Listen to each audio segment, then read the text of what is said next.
I'm standing at the entrance of old Fort Erie. Hey, this fort has a really cool history. After all, it was in the War of 1812, which at one point was burned down by the Americans, and it is said that the great Mark Twain came and witnessed it himself after the burning.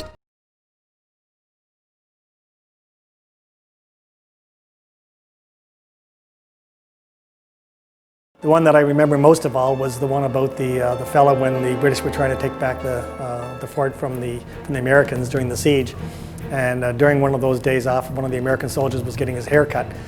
And as he was doing this, a mortar shell came from, a cannonball came from the British side and basically took off the soldier's head and the barber's arms. And that was the big story of this individual, headless individuals wandering around the old fort.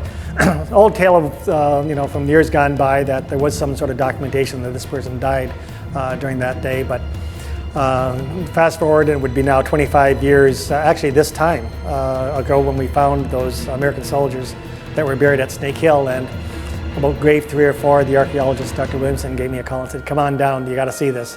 And there was, in this grave, there was this one U.S. soldier with missing his head, and that was something that you could expect during battle, but included in the grave were 2 extra arms.